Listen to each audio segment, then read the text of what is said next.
할렐루야. 이런 모두를 주님의 이름으로 축복합니다. 오늘은 토요일 저녁 우리 오순절 기도 14번째 날이고 한 주간을 마무리하는 날이며 4월의 마지막 날입니다. 이제 내일은 한 주간을 시작한 거룩한 주일이며 동시에 5월의 첫날 5월 1일입니다. 또한 우리에게 교회를 주신 46주년에 든 교회 감사 기념 주일이기도 합니다.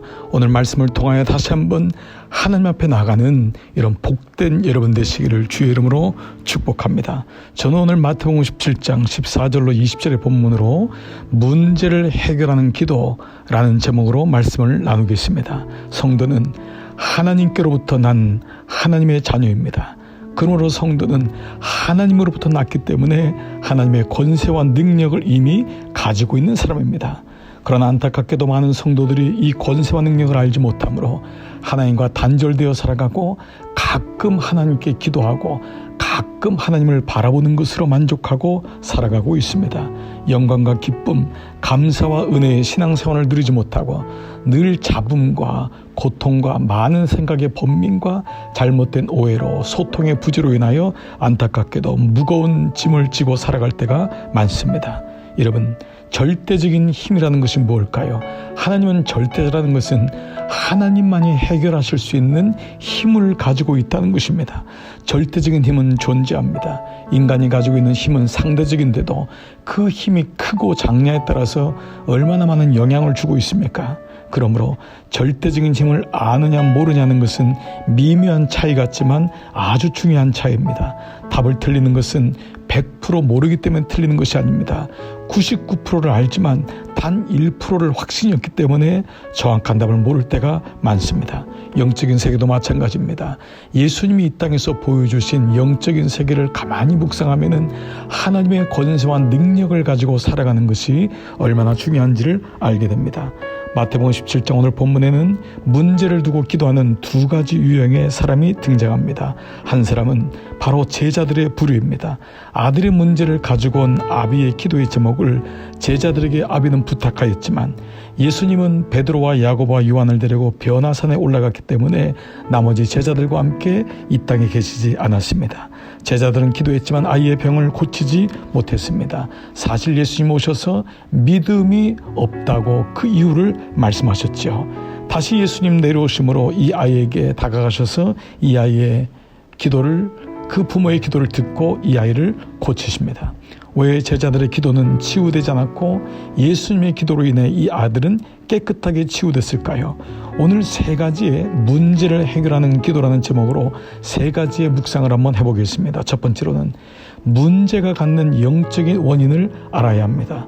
오늘 17장 15절 주여 내 아들을 불쌍히 여기소서 그가 간질로 심히 고생하여 자주 불에도 넘어지며 물에도 넘어지는지라. 부모는 이 아들의 문제가 건강의 문제, 육의 문제, 간질이라고 생각했습니다. 그러나 주님은 귀신을 내어 쫓았습니다. 18절 보면은 이에 예수께서 꾸짖으시니 귀신이 나가고 아이가 그때부터 나으니라. 이 부분은 바로 모든 드러난 사건 속에는 영적인 사건이 있음을 말씀하고 있는 것입니다. 영적인 원인이 있습니다. 우리가 육으로 드러난 것, 보이는 것만 보이는 것이 아닙니다.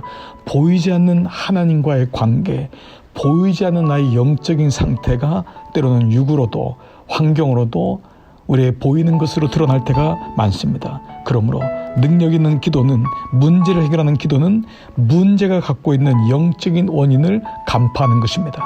그럴 때 비로소 우리는 영이신 하나님, 절대적인 하나님 앞으로 나가는 것입니다. 두 번째, 문제를 해결하는 기도는 그 문제를 해결하는 능력이 주님께로부터 옴을 믿어야 합니다. 15절 보면은 주여 내 아들을 불쌍히 여기소서 그가 간질로 심히 고생하여 라고 나와 있습니다. 이 아버지는 주님 앞에 엎드립니다. 주님 불쌍히 여기소서. 이 말은 주님 앞에 엎드려 주님의 도우심을 구하겠다고 하는, 주님의 도우심만이 내 아들을 살리겠다고 하는 전적인 신뢰와 의지를 드러내고 있습니다. 그렇습니다. 기도는 2%의 차이입니다. 그냥 기도하는 것과 반드시 믿고 기도하는 것입니다. 기도는 하나님께 드리는 것입니다. 그러므로 그 문제를 해결하실 분이 오직 하나님임을 믿고 신뢰하며 기도하는 것입니다. 이중부원한다는 것은 말로는 화려하게 기도하지만은 그 안에 하나님을 신뢰하는 믿음이 없을 때 그 기도는 부원이 되고 그 기도는 두 가지의 이중적인 모습을 갖는 것입니다. 그러므로 기도의 능력, 문제 해결의 능력이 오직 주님께로부터 나옴을 믿는 것입니다. 세 번째로 문제를 해결하는 기도는 믿음의 능력을 사용하는 것입니다. 오늘 18절 보니까 이에 예수께서 꾸짖으시니 귀신이 나가고 아이가 그때부터 나으니라. 믿음은 능력입니다.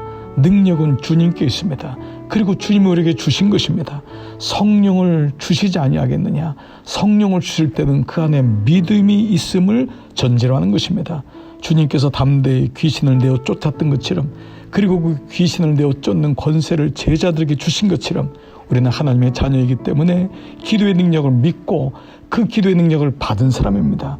문제를 붙들고 부르짖어 기도하며 사탄을 대적하며 질병을 꾸짖으며 영적인 원인이 무엇인지를 간파하여 하나님을 향하여 간절히 부르짖으면서 마귀와 사탄을 향하여 선포하는 것입니다. 나는 믿음을 믿노라. 믿음의 능력이 내 안에 있노라. 기도는 하늘의 불말과 불병거를 호출하는 마패라고 하였습니다. 그러므로 여러분의 기도에는 능력이 있습니다. 여러분이 능력이 있기 때문이 아니라 하나님이 능력의 근원이시지요. 예수님이 완전한 중보자가 되시기 때문입니다. 오늘도 문제를 해결하시는 분은 오직 주님이십니다. 이왕의 기도를 드릴 때 여러분 이 오순절의 기도에서 나의 기도가 문제를 해결하는 기도가 되기를 주의 이름으로 축복합니다. 오늘 이 하루도 이 말씀으로 마무리하시고 내일은 5월 1일 거룩한 주일 주님 앞에 나가 문제를 해결하시는 그 하나님 앞에 온전히 예배하며 승리하시는 이런 모두 되시기를 주의 이름으로 축복합니다. 우리 함께 기도의 자리로 나가시겠습니다.